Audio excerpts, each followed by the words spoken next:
오늘 미래를 만나다의 아나운서 김재원입니다. 이 시대의 화두는 일입니다. 취업이 쉽지 않습니다. 물론 창업도 어렵습니다.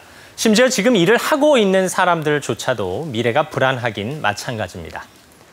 앞으로 15년 후에 20억 개의 일자리가 사라진다라고 전망하는 사람이 있습니다.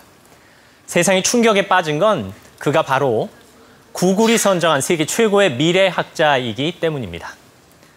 그렇게 많은 일자리가 사라진다면 우리는 어떤 일을 하며 살아야 할까요? 과연 우리의 미래는 어떤 모습일까요? 이런 절박한 질문을 갖고 초대합니다. 미래학자 토마스 프레입니다.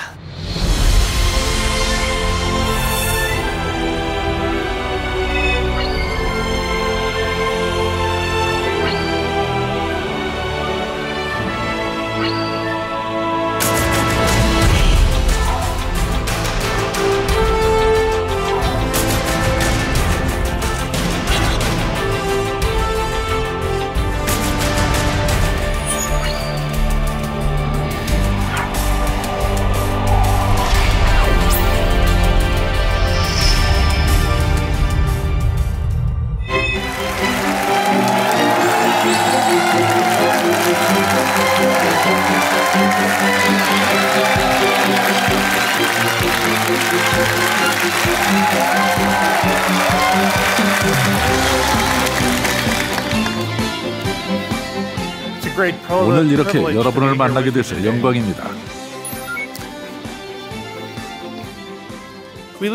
먼저 우리는 과거를 되돌아보는 사회에 살고 있다는 말로 오늘 강연을 시작하고 싶습니다. 우리 모두는 개인적으로 이미 과거를 경험했습니다. 주위를 둘러보면 과거의 증거들을 쉽게 찾아볼 수 있습니다. 우리가 접하게 되는 정보들은 사실상 역사입니다. 다 과거 이야기니까요. 하지만 우리는 여생을 미래에서 살게 됩니다. 결국 엉뚱하게도 뒤를 돌아보며 미래를 향해 가고 있는 형국인데요. 그렇다면 우리는 미래에 대해 제대로 알고 있나요? 또 미래는 어떻게 만들어지는 걸까요? 미래는 우리 주변 모든 사람들의 마음 속에서 만들어집니다. 대개 사람들은 현재 결정을 내릴 때 미래의 상황을 염두에 두고 결정을 하게 되죠. 보통 사람들은 현재가 미래를 만든다고 생각하겠지만 제 결론은 미래가 현재를 만든다는 겁니다. 생각해 보세요. 우리 머릿속에 있는 비전들이 현재 행동을 결정합니다. 그래서 누군가 미래에 대한 비전을 바꾼다면 현재의 결정 또한 바꿀 수가 있습니다. 자, 여러분께 약속드리겠습니다. 오늘 제 강연을 통해 여러분은 미래에 대한 다른 비전을 갖게 될 겁니다. 그리고 이제부터는 다른 결정을 내릴 수 있을 겁니다.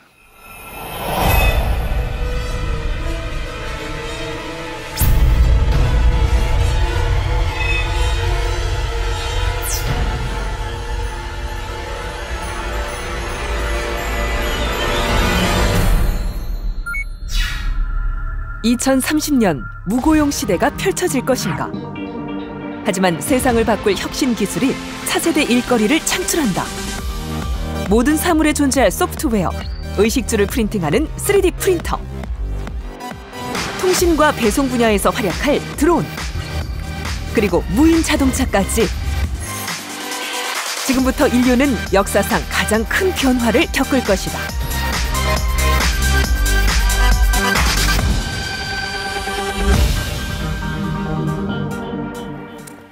레리 피지는 구글의 CEO입니다. 기업의 실패 이유는 미래를 예측하지 못했기 때문이다라고 말한 바 있는데요. 오늘날 많은 일자리가 자동화 때문에 사라지고 있습니다.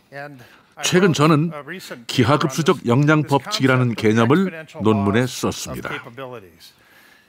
기하급수적 역량 법칙의 첫 번째 원칙은 바로 이렇습니다.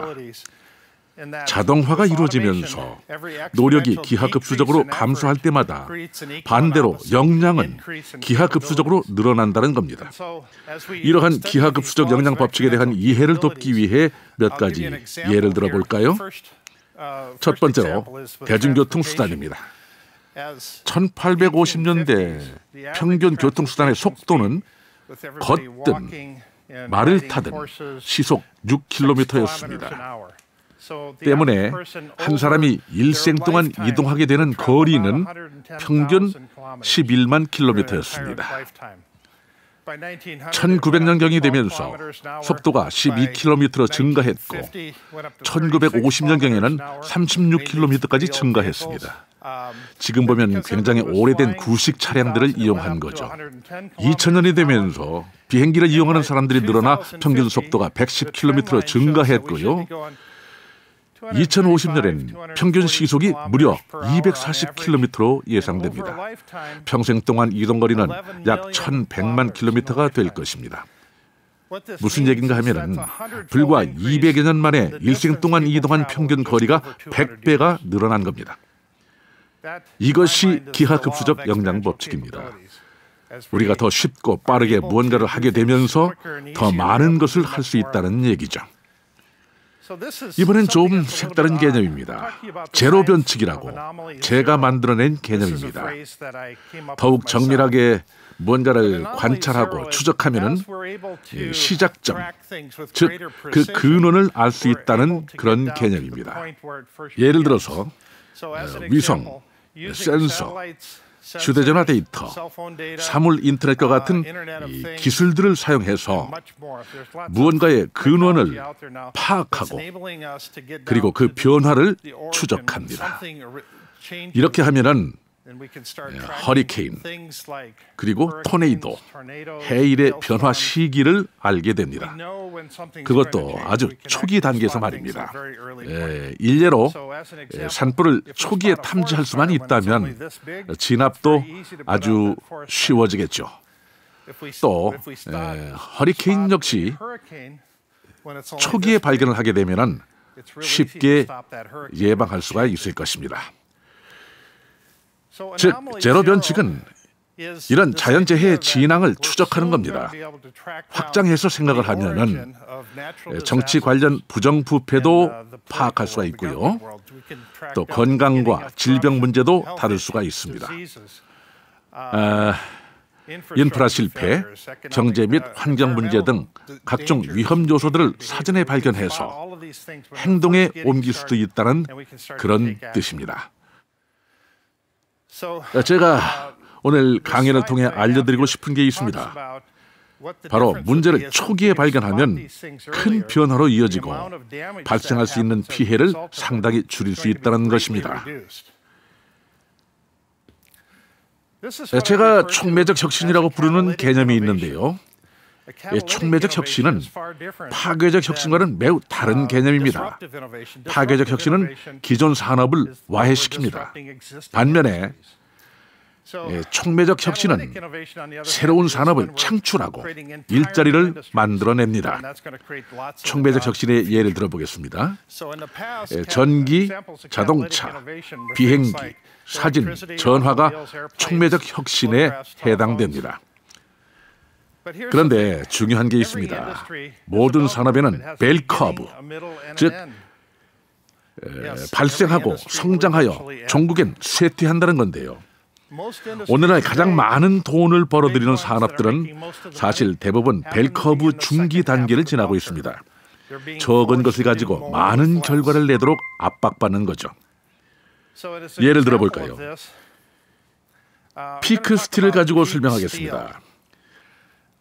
예측하기로 미국의 철강 산업은 2024년경에 정점에 달할 걸로 보입니다. 이 시점에 대체 재료를 개발하게 되고 전반적인 철강 수요가 줄어든다는 겁니다. 사실 철강 산업의 고용률은 1980년대가 절정이었습니다. 미국의 철강 산업 종사자는 오늘날보다 3배나 더 많았죠. 하지만 철강 생산량은 오늘날 더 많습니다. 더 적은 노력으로 더 큰 결과를 내고 있는 것입니다.